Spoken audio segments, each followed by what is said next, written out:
Welcome to Dave and Dharm Demystify, a FinTech Futures podcast, helping make sense of the world of FinTech and digital finance.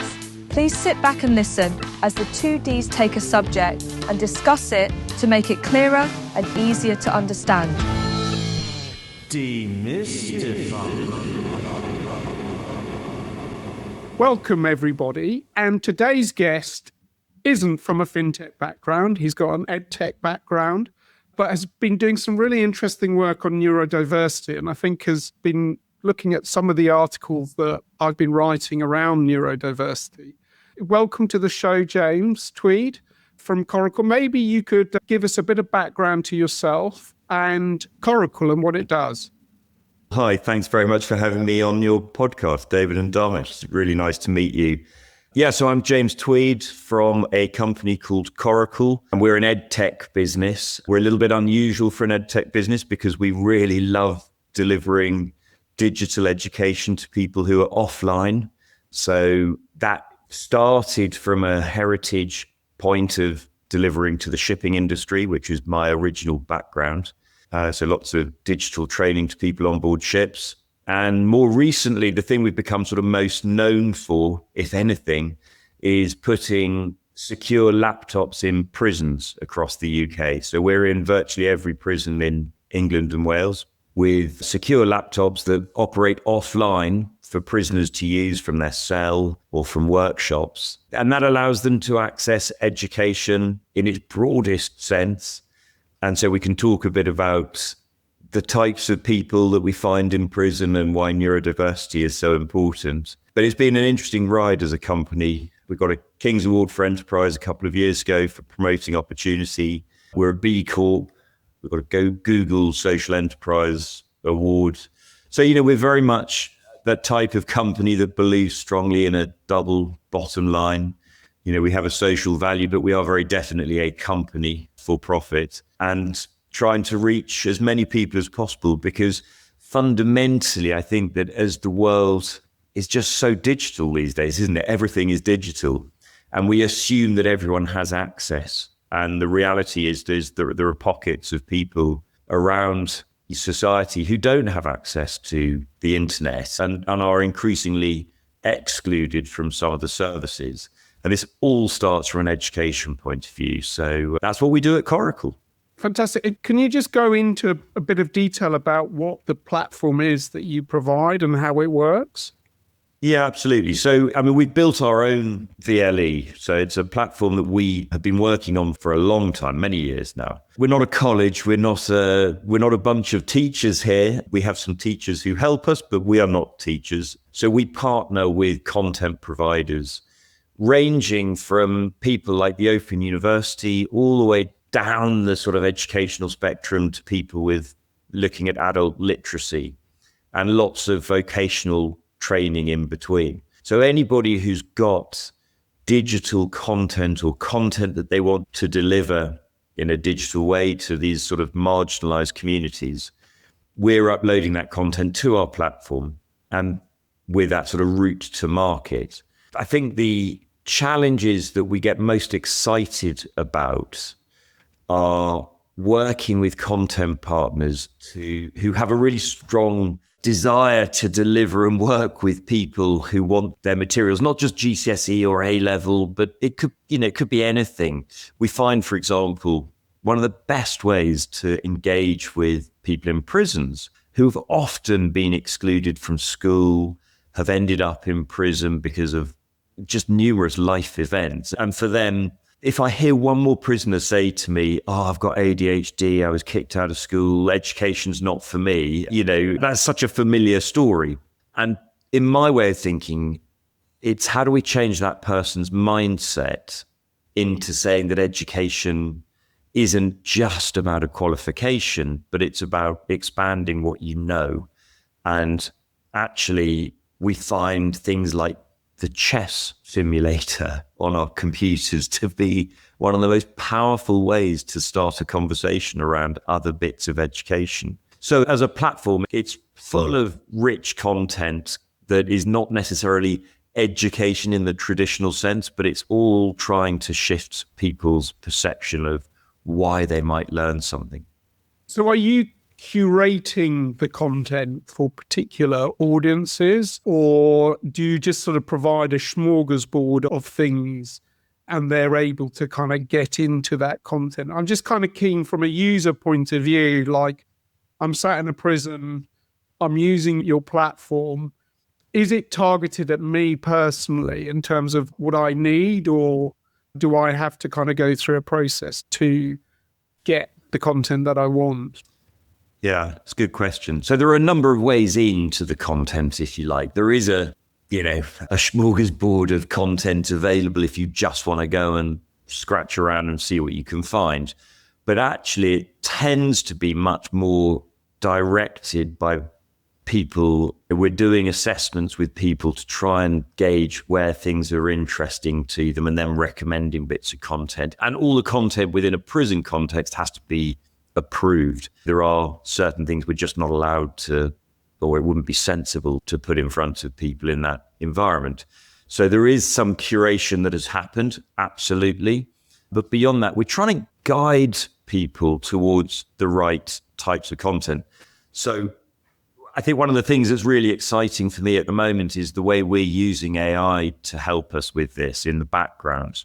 As you can imagine, giving an AI tool to someone in prison is a security nightmare. It's not very likely to be allowed anytime soon, just in some sort of unfettered, please tell me how to make a bomb type of way. That sort of thing wouldn't go down very well. Or please write me a nasty letter to the judge who put me here. So we're not interested in just opening up tools like that for any purpose. But I think we can use these AI tools very smartly. So we are constantly assessing a learner as to how they are interacting with the content, how their comprehension of the materials look, how stressed do they appear to be by how erratic are they with the mouse, how rapidly are they typing and deleting and retyping. We're looking at inputs like this. And then from that, we are inferring things like reading age. And so in the background, we are automatically representing the content in an age-appropriate, style from a reading age point of view. But equally, we're gauging if someone is preferring video or animation or audio, so we can use the AI to recreate the approved content. So it's not just having some hallucination and making something up, but we're rewriting in an appropriate way. And that's not just the reading age, but we can do things like helping people with their focus. So there are lots of accessibility tools that you can switch on websites. You're probably familiar with things like some of the dyslexia tools and rulers and focus modes, but they require the user to go and initiate them and to know what they're trying to do. We're doing that in the background as an automatic process. And that extrapolates out to then recommending other content that we have on the platform that we think is going to be most appropriate for them. So I think the journey we're on is really to say, actually, what is going to be useful from a life point of view, as opposed to just how can we cram you full of the knowledge you need to pass a particular test. I think there's, just in that few minutes there, James, there's so much that banks and fintechs can learn from what you've done, because generally we tend to find that banking is kind of just aimed at the mass market. Everyone's generalized to having a current account. There's no kind of personalization about the way that you might use your money or your differences in the way that you understand money or transact. And what you seem to have done is a couple of really interesting things. One is set the boundaries of what people can access, because one of the fears that I have about AI is that, we plug this stuff in, intending it to be for financial guidance, let's say, and then we get into a conversation which is totally not within the bank's remit. And so how do we set those boundaries? And you seem to have done that, within the prisons. And then the other thing is that what really fascinated us about Coracle was this whole thing about understanding the personal biases or ways that people learn, especially with ADHD or other neurodiverse challenges, right? So I think that's absolutely right. To me, the way that we work within the prison context is such a fascinating use case for everything else that we do and try to roll out to other more mainstream type markets. But it forces us to be security first. I mean, there is zero tolerance on a security profile. We will lose our permission from the Ministry of Justice if we have, problems in that area. It forces us to work with people who have no internet or very limited internet. And it forces us, therefore, to be creative about how to still give someone a digital experience, because that is setting them up for life outside of prison. So if you like, these guardrails that we have to work with are not there just as some sort of platitude or some sort of nicety because we feel we ought to say that from a marketing. They are absolutely fundamental. And I should say that the work we're doing here is also partially funded by Innovate UK. So we have what's called a KTP project underway. So it's a knowledge transfer partnership where we have been partnered with a university, in this instance, the University of Hertford Computer Science Department, and they have embedded staff from, sort of PhDs, postdocs into the company here. So we work very closely and have access to the computer science resources there on some of these specific projects. And I think that's really interesting because we are being forced to push the envelope in terms of what we're allowed to develop. So as a company, I'm running a two-tier process, if you like. There's us funding development work because we have a commercial imperative, and that's great. And we're able to do some of the more future-looking development work because we're effectively getting some subsidized support on that. And I think that's a really powerful thing when we're working with the types of people we're working with. Because if we can get this stuff working in a prison context, it'll certainly work in a mainstream context and for other areas. And I think I love the example of, for example, with banks. We know that some banks are very good at supporting people when they come out of prison by giving special types of bank accounts. But if I'm honest, it's the bare minimum, and there's no education going on really before someone leaves the prison. So they're not really set up for success, but they're ticking the box. They're doing what they're meant to do. And the banks will say, oh, we have this special thing and we do that, but it is ticking the box. Absolutely, these types of techniques could evolve that into something that is a much richer process for the individual who needs the support and for the banks who will build a relationship with that customer and that customer's sort of peer group. So I think there is something really powerful here. I think it's, for me, like the learning that can come out of this, I think can then be applied much more broadly because, like to what Dharmesh said in terms of control, I think that's critically important. But, I really like what you were saying about the platform identifying and understanding more about how the user is learning and then delivering content which is suitable for them. So, certainly one of the things that triggered this conversation was an article I wrote where I admitted, much to my kind of shame, that I find the sort of dense documents that finance companies deliver to be impenetrable, and I've never really read one too. And, you kind of think about that and the problems that could kind of stem from not reading terms and conditions or, even the summary information I find very, very difficult. Whereas I can listen to a podcast or listen or watch a video, and I find that, like, if terms and conditions were presented in that sort of way, then, I'd be absolutely fine, to be honest with you. It's something to do with the kind of reading, which is the problem, not my processing, but the reading, So completely. And look, we're working with a lot of people in prison who can't read. But I tell you what, a lot of the people in prison who can't read, you wouldn't know they can't read because they're very, very adept at masking that. They're very smart at getting other people to help, support.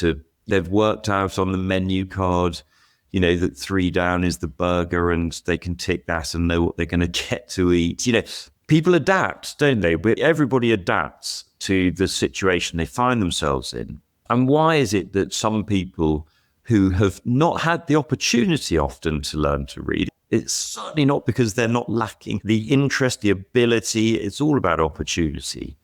But for people, it's also embarrassing to have to go through that process. And so the very concept of someone being told, you go to prison and then you're told, right, one of the things we're going to do is assess you for your reading and your numeracy.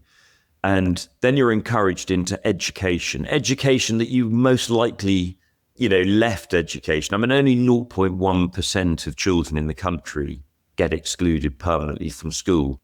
But within the prison context, I think it's like 35% of prisoners were permanently excluded from schools. So there's a really clear link that very few people get excluded, but they do end up in prison. So we're dealing with people who didn't have a great experience of education. And so to dump them into a classroom in prison is perverse beyond belief and expect them to have a different experience.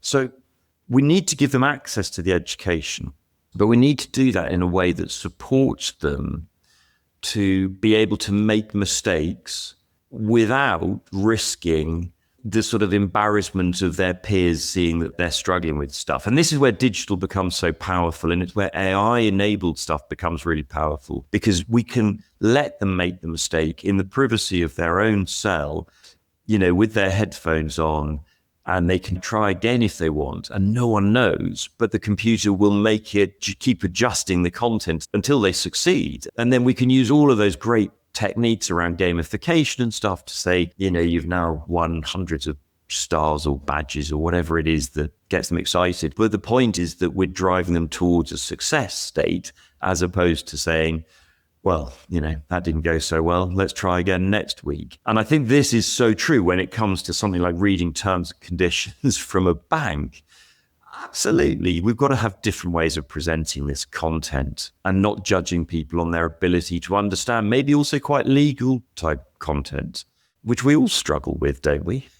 That example with the adaptation is very relevant in banking. I guess there's a part of the population, it is a small part of the population, but it's an important part of the population, which struggle with money, like literally just don't have enough money at the end of the month to pay all of their bills. And this is not extravagant living. It's just they don't earn enough, right?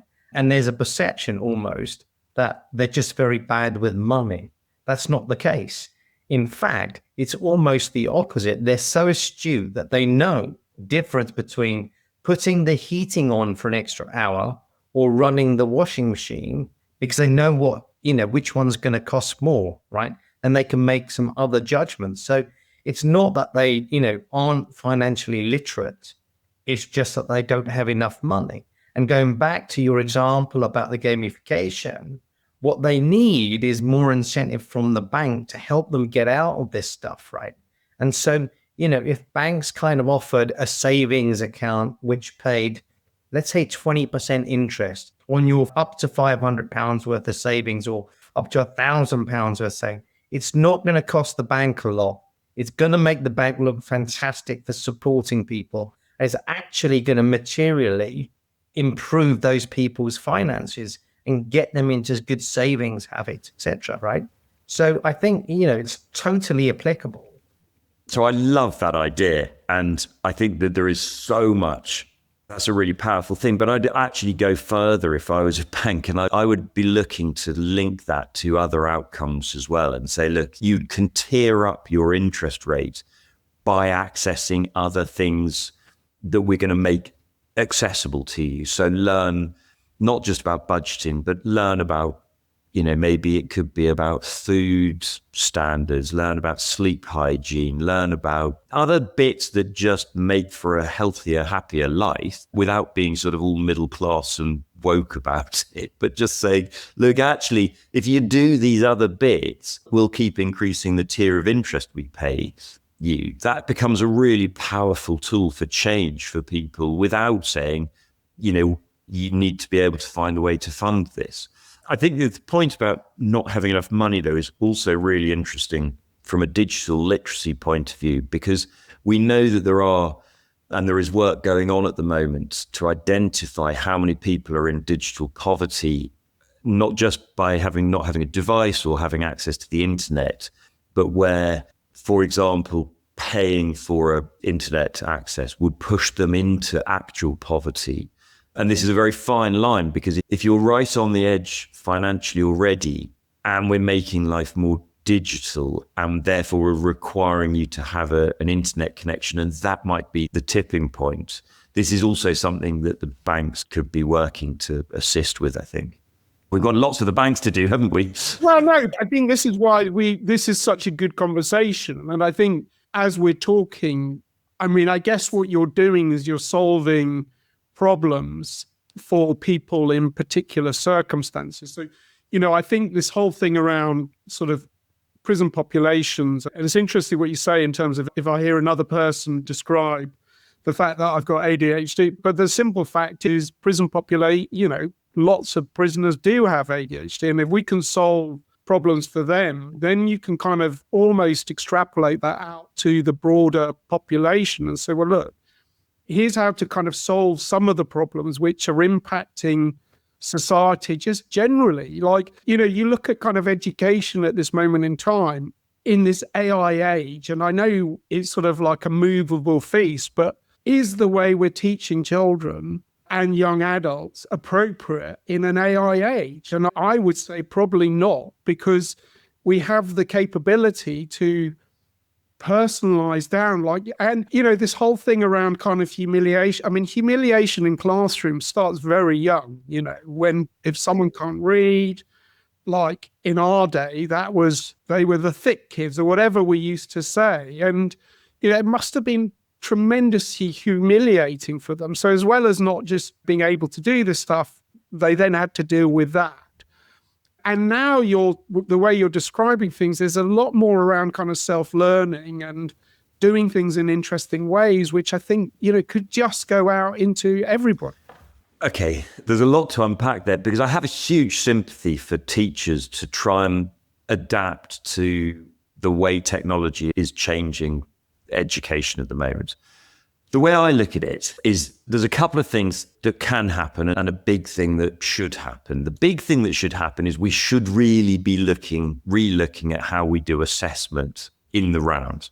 The style of exams at the moment is really inappropriate for a changing world. I think that has to be dealt with, but it's such a big topic that we almost need to park it in terms of this conversation, because of course people are constantly looking at these things, but it's very difficult to make a real change there, but it should happen. So what can we do at the sort of front end of education is teachers are already overstretched and having to deal with so many issues that actually aren't teaching related. There are so many bits of paperwork they're having to do. There's so much class control, all of those sorts of issues. And so teaching assistants have become very, very important over the last few decades. But of course, there aren't enough. And if you have a class, it's really easy to cater for that sort of middle section, isn't it? The bottom 20% is where the teaching assistants really need to spend most of the time. Crowd control is happening. The top 20%, they'll just get on with it. So they're not really being stretched enough, and everything's catering towards this middle. So the way I try to look at what we can do with AI-enabled education is effectively providing a sort of personalized teaching assistant for each student, so that the teacher can really add value to as many people as possible, in the knowledge that the technology can pick up those pieces and be there listening to the child, the adults, doesn't matter, read how they're assessing things, guide them, point them towards something else. And the teacher has then got the data to actually make an impact and really, frankly, play to their strengths, which is teaching, not filling out lots of paperwork, not marking, ticking. Let the technology do a lot of that stuff and let the teacher actually teach. So I do think that we've got a bright future ahead, but there are some real challenges to come as two styles are going to butt up against each other. Teaching will become more adaptive and assessment hasn't. I think if we sort of push that idea forwards into the workplace, it's really interesting, isn't it, how Gen Z get such a bad rap for being lazy or entitled. And of course, it's not really true. It's that they've been taught in a way that is different to how we were taught at school. They're taught in a collaborative environment where we'll work together to solve problems. Get into little groups, solve problems, and then come back to me and we'll mark that and assess. And then they turn up at work and they're told, just get on with it. Why have you not just done it like this? And why are you not thinking on your own initiative? So we're seeing this collision of styles play out in the workplace. And it's the same for education. And I think there's more pain to come before it gets better. But I think a better way is out there. I think it's fascinating. And you kind of wonder what happens over the next few years. And, the whole of the subject of AI, like I was in Kazakhstan last week and, the whole conversation was around AI and how AI, and you look at a nation like Kazakhstan where they might be slightly more behind the curve from a finance point of view, but you can see that they're about to leapfrog us in terms of capabilities that they have access to. And, I guess the same for education. I mean, part of what we have an embedded education system, which has probably got its basis in Victorian Britain somewhere. I don't want to, and you would know this more than me, but it's got its basis in a sort of patriarchal Victorian setup. And, then you think about other countries where maybe there's a bit more kind of free-flowing kind of education. They could settle around a sort of AI-based education system and create huge advantage. So, through all this, we've got to kind of keep our eyes and ears open. But I go back to what you're doing with a particular group of people. If you can kind of crack it for them, there's no reason why you couldn't crack it for everybody else, to be honest with you, is there? That's exactly, to me, the fact that we are, the prisons is not the only place we work. It's not that we have some massive agenda, particularly in that area. It's just that it provides a really interesting group of around 85 or so thousand people who are of the most challenging educationally that I could think of. And from a technical point of view, they provide some of the most interesting technical challenges to overcome. And I find that my team here of developers, we sort of get really excited by that because we want to solve difficult problems, because if we can solve really difficult problems in a really difficult marketplace, we think that is quite good news when it comes to rolling it out to other more mainstream areas. And that's the strategy that we have. I think this is really fascinating because forever and a day, capitalism has been that you try to scale up and reach the masses. And that's what's created the winners. But I actually think what you're doing is creating the next generation of winners, which is how can I reach the smallest possible demographic or, subset of customers and scale that out, right? So it's almost like the reverse. Instead of going mass market, generalized, apply to everybody, it's go super niche. And how do I then broaden out that super niche, right, to so many people? This is something that banks totally miss at the moment. They have three segments, like businesses, mass market, personal customers, and the rich people. And until we can get down to every kind of diverse subsegment of, whether it's neurodiversity, whether it's the financial inclusion, whether it's, refugees, they also have banking requirements, etc., right? Then we can't, what they're doing is trying to solve it by subsegment by subsegment. What they really need to say is how do I create any niche segment I want to and make that a scalable proposition, which is, sounds like what you're doing, right?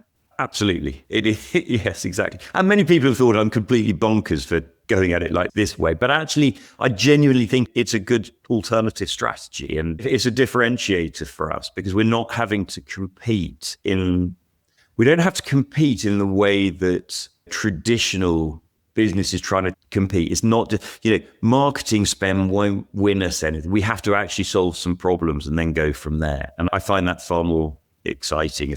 I presume you started the company before the genesis of the LLMs and just way before. Yeah.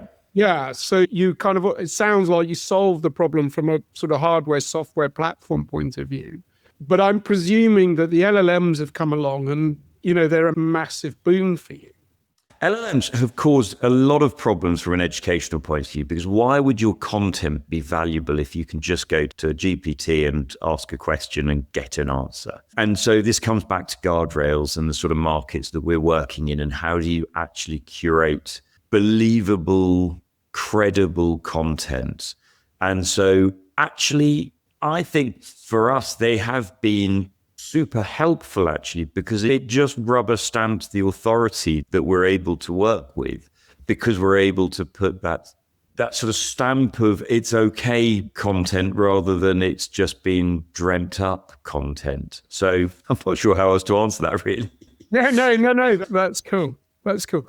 For me, it's been a fascinating conversation. I think, it gives Dharmesh and I some real food for thought around what this means to the finance sector. I mean, I think, what you're doing sounds tremendous, and we'll put links to the Coracle website in the show notes so people can kind of look you up. But thank you so much for joining, and really appreciate your perspective. I mean, it sounds like you've earned the right to have a very strong perspective around this, which is a great place to be. Well, I really appreciate the opportunity to talk it through with you. And I think the challenge is quite clear to the finance industry. And we're very keen on having any conversations with people who want to sort of learn more specifics. I think that there's so much we can all learn from each other and in terms of this stuff. So really appreciate it. Nice to be able to talk to you this morning. Thank you for tuning in to Dave and Dharm Demystify. We hope you enjoyed the show. Don't forget to like and subscribe, and tune in next time as we take another topic and demystify it.